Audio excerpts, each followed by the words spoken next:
Nimshah as king over Israel, and you shall anoint Elijah, son of Shaphat of Abel-Meholah, as prophet, as your place.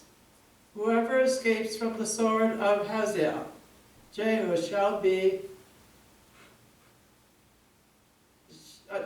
kill, and whoever escapes him from the sword of Jehu, Elijah shall kill. And yet I will leave 7,000 in Israel, all the knees that have not bowed to Baal, and every mouth that has not kissed him. God's holy words.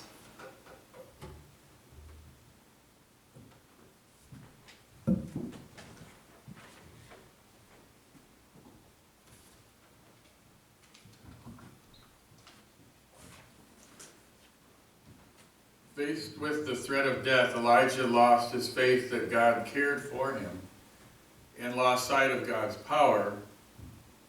Can that happen to us? And what can Elijah's experience teach us about our faith? Ever since there's been a post office, it seems children have written letters to God. Here are just a few of them. A little girl named Jane wrote, "In Sunday school, they told us what you do. Who does it when you're on vacation?" Another girl, "Thank you for my baby brother, but what I prayed for was a puppy." Nan observed, "I bet it's very hard for you to love everybody in the whole world. There are only 4 people in our family, and I can never do it." Norma asked, "Did you mean for giraffes to look like that, or was it an accident?" Mickey said, "Dear God, if you watch in church on Sunday, I will show you my new shoes." Another child said, "I read that Thomas Edison made light, but in Sunday school they say you did it. I bet he stole your idea. Sincerely, Donna." Larry said, "Dear God, maybe Cain and Abel would not kill each other so much if they had their own rooms. It works with my brother." And my favorite, "Dear God, I think of you sometimes, even when I'm not praying." So when children write letters like these, they reveal what we call childlike faith. They may not understand the things about life that goes on all around them, but they never doubt that God is there and that He cares for them. But as we get older, things change. Life can disappoint us. Dreams can get damaged. We experience pain and loss and rejection. And people hurt us. When things like that happen, we tend to lose our innocence and trust, as we were experiencing as children. So that's why Peter wrote to adult Christians in 1 Peter 5:7, "Cast all your anxieties upon Him because He cares for you." You see, as Christians, we need to focus on faith, the faith we had as children, because, God hasn't changed. He's still the same God that we knew as children, and He still cares for us. Today we're introduced to a man who was one of the great men of the faith in the Bible. He performed miracles, brought the dead back to life, ascended into heaven in a fiery chariot, and to this day Jews speak of him with reverence as the most prominent prophet of the Old Testament era. But he was also a man who struggled with this idea that God cared for him. Just days before the part we read this morning, Elijah had preached one of the greatest sermons of his life. He had confronted 400 prophets of Baal on Mount Carmel and exposed them as the false prophets that they were. And because of Elijah's faith and obedience, God sent fire down from heaven to consume the sacrifice Elijah had placed on the altar. Then a few hours later, God sent down a downpour of rain on the land that hadn't had rain for 3 years because God had brought judgment on the land of Israel upon the evil king and queen who ruled it. Those were exciting days for Elijah, but not everybody was pleased by what Elijah did that day. One of the people who were upset was Queen Jezebel. She was furious. Elijah had embarrassed her, and of course, he killed her favorite hand-picked pagan priests. So she was out for blood then, Elijah's blood. And she sent Elijah a message that essentially said that by this time tomorrow, he'd be dead. And everybody knows Jezebel's good for that because she's killed off a lot of prophets of God before this. So Elijah runs away. He runs away like a dog with its tail between its legs. And he runs and he runs and he runs until he's so exhausted he just collapses under a broom tree. He just lies there, so embarrassed by his cowardice that he just wants to die. Elijah, the great man of the faith, the man of miracles and great deeds, lost his childlike faith that God cared for him.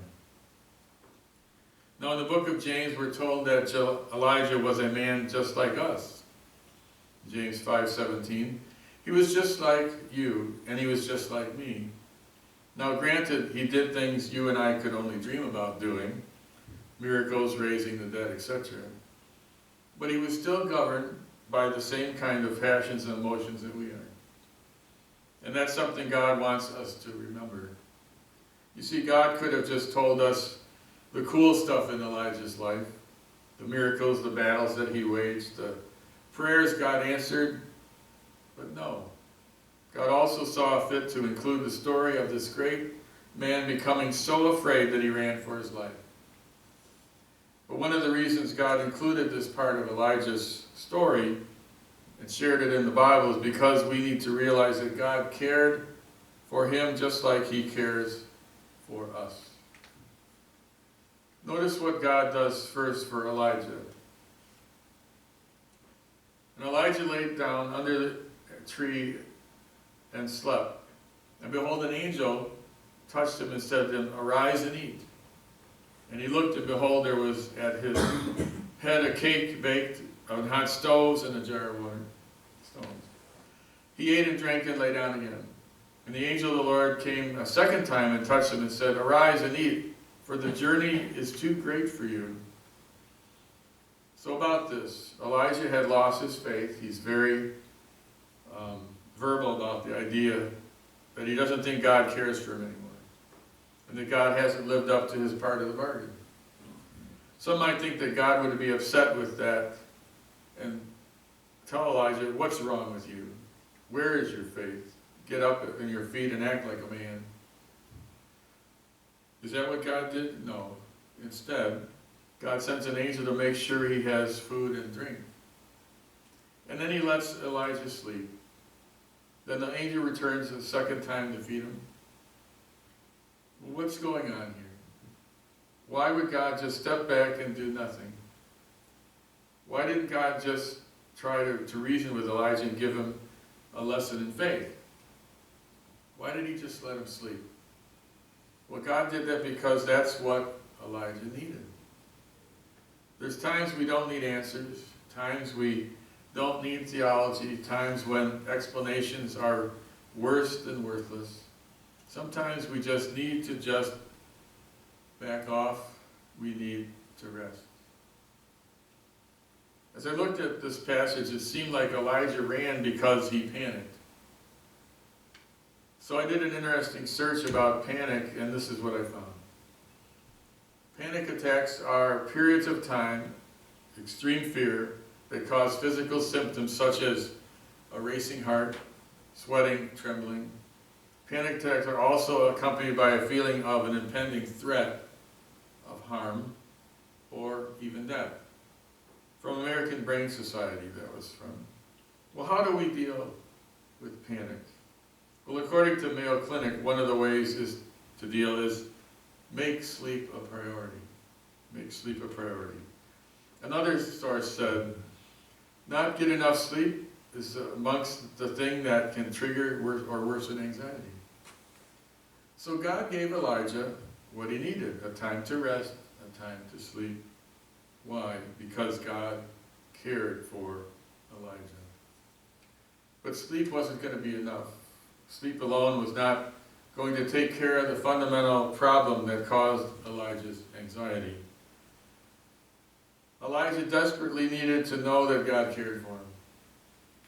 Now that may seem odd for Elijah, this great man of faith and miracles, to have a crisis of faith.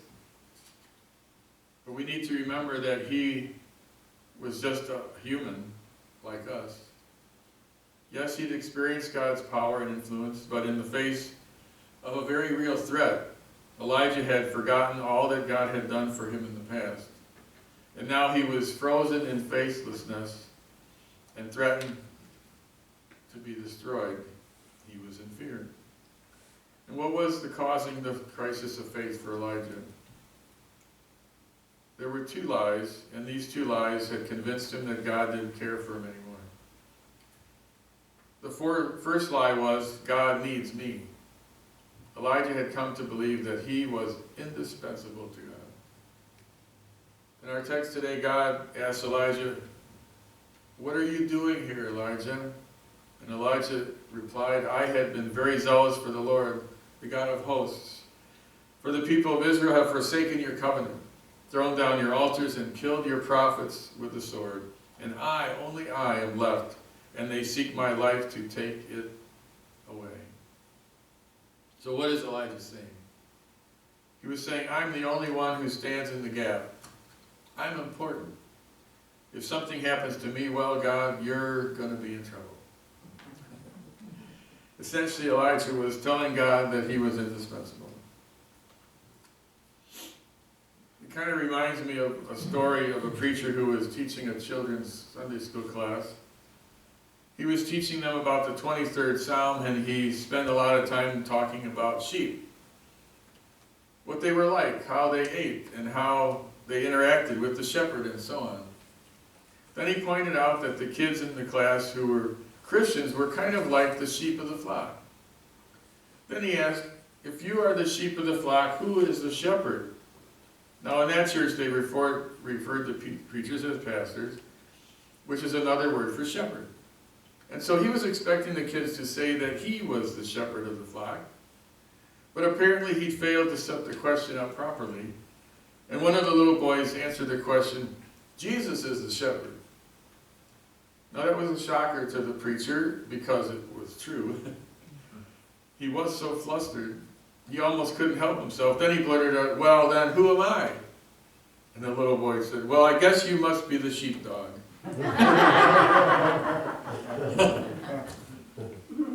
You see, Elijah had come to the conclusion that he was an important man. God needed him. God didn't have anyone else to rely on. But God set him straight. I have reserved 7,000 in Israel, and whose knees have not bowed to Baal, and every mouth that has not kissed him. In other words, Elijah, you're not the only one left. I do have a backup plan. I'm the shepherd. You're my sheepdog. But Elijah had forgotten that. He forgot who God was. And he'd forgotten who he was. And when we forget that God is the shepherd and we're the sheepdog, we can tend to get depressed because we begin to believe that everything depends on us. In our lives, our families, our jobs, our church. We forget to trust God and believe success is totally not dependent upon our efforts. And when things don't go right, we can be overwhelmed because our faith is centered on ourselves. And when our focus is centered on us, we'll be disappointed. We can't do it all by ourselves, and any effort based on that concept's doomed. It's going to lead us to anxiety, depression, and even panic. So that was the first lie that God needed Elijah to understand. Any one of us can fall into the same trap. We just need to remember that God doesn't need you or me to get things done. He just allows us to come along for the ride so we can sense the thrill of His power in our lives. But Elijah had bought into a second lie that was just as bad. The second lie is actually summed up in a popular saying. I'll quote the first half and you complete it. God helps those who Help themselves. Right. Now don't ever quote that as if it were true. It's not. It's totally false. It's unbiblical. It's heresy. If God helps those who help themselves, Judas would be a patron saint or something. Judas helped himself a lot, but he was nowhere near being a good example for us. God doesn't help those who help themselves. He helps those who obey Him and follow Him. But in that false teaching that God helps those who help themselves is a deceptive implication that if I do my part, God has to do His. It's kind of like an unwritten contract. I did my thing, now God owes me. But if God doesn't do what I want Him to do, when I want Him to do it, it's obvious He doesn't care. Or doesn't have the power to protect me. That's what's dogging Elijah's thoughts here. He thought his victory against the prophets of Baal on Mount Carmel had been the knockout blow for King Ahab and Queen Jezebel. I don't know if you've ever seen a boxing match, but every once in a while, an inexperienced boxer can throw his best punch and drop his opponent to the mat, only to see the other boxer leap back to his feet and come back like he'd never been touched. That's what happened to Elijah. He'd thrown his best Sunday punch thinking this would be the end conflict for all time. But apparently someone forgot about Jezebel. Jezebel comes